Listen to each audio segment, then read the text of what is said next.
When you're looking at solar power, it's really easy to fall into a common trap. You see the appliance with the biggest wattage number and just assume it's the toughest one on your system. But that assumption, it's one of the biggest and honestly most damaging mistakes you can make. So let's put it to the test. What do you think is really tougher on your solar system? A big old 1200-watt microwave or just a tiny 10-watt light bulb? I mean, based on the wattage alone, the microwave seems like a no-brainer, right? But the real story, it's way more interesting, and it has huge implications for the health of your entire system. See, the crucial point here is that we're not just comparing numbers on a sticker. We're comparing behaviors. The real story is all about how each of these things demands electricity from your inverter and your batteries. And believe me, their behaviors couldn't be more different. Okay, to really wrap our heads around this, let's use a little analogy. I want you to stop thinking of your appliances as just, machines. Instead, think of them as athletes. We've got two contenders, the sprinter and the marathon runner. So, that microwave, that's our sprinter. It's just, bam, an explosive, all-out burst of power for just a minute or two. The light bulb, though, that's our marathon runner. It's just this slow, steady, predictable little jog, but it can go for hours and hours on end. They both get a job done for sure, but their styles are just worlds apart. All right, so why do these different athletic styles matter so much for your solar system? Well, to get that, we need to quickly cover the rules of the game. And that boils down to one critical difference, the difference between power and energy. First up, we've got power. That's measured in watts. The easiest way to think about this is speed. It's the instantaneous kick an appliance needs from your system, like right this second. When our sprinter, that microwave, kicks on, it demands a huge amount of current all at once to get up to its 1200-watt speed. Then we have energy, which we measure in watt-hours. Now, this isn't about speed at all. This is about the total distance covered. It's simply power multiplied by time. So our sprinter might be crazy fast, but it only runs for, a minute? Meanwhile, our marathon runner just plods along nice and slow, but does it for 8 hours. And this is where it gets really interesting, because they could actually end up covering the same distance, consuming the same total amount of energy. And that right there, that's the whole point.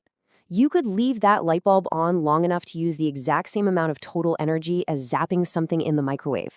But the stress it puts on your system, it's not even in the same ballpark. It's not about how much energy you use. It's about how fast you demand it. So what does this stress I keep talking about actually look like inside your system? Let's peel back the layers and see what our sprinter and our marathon runner are doing to your most important gear, the inverter, the batteries, and even the wires. Okay, this sprinter. Its explosive start is like a shockwave hitting your system. It absolutely hammers your inverter's surge rating. That's its ability to handle a massive but very brief overload. This demand creates this giant spike of DC current, yanked from the battery, which instantly generates a ton of heat in your wires and connectors. It's a really violent, high-stress event that can trip breakers and push every single component right to its breaking point. The marathon runner, though, it's the total opposite. It's not a shockwave. It's more like a gentle, steady hum. It relies on the inverter's continuous rating, what it can handle smoothly all day long without breaking a sweat. The current draw is super low, there's barely any heat stress on the wiring, and the battery just drains in this slow, totally predictable way. It's the definition of a stable, happy, manageable load. So if we boil this all down to one thing you need to remember, it's this. High peak current creates stress.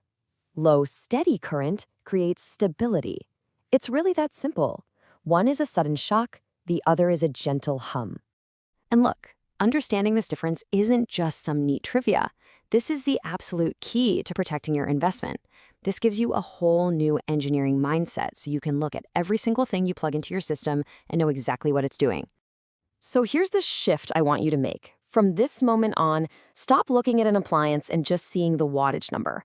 I want you to look deeper and see its behavior. Ask yourself two simple questions. What is its demand and what is its duration? And here's how you put that into practice. Think of it like a quick 4-step check. 1. What's its personality? Is it a sprinter or a runner? 2. Check your inverter. Can it handle both the surge for the sprinter and the continuous load for the runner? 3. Check your wiring. Are the cables and fuses beefy enough for that massive peak current? And 4. Check your battery. It needs enough gas in the tank, the amp hours, for the marathon, but it also needs that get up and go, the C rate, to launch the sprinter off the line. So, I'm going to leave you with this to think about. Yeah, the microwave was an obvious sprinter. We all get that. But what about the hidden sprinters? What about your well pump kicking on, or that coffee maker, a circular saw in the workshop? I want you to look around your own space with this new mindset. What hidden sprinters are just waiting to send a shock through your system? Because finding them, that's the first step to building a system that's truly built to last.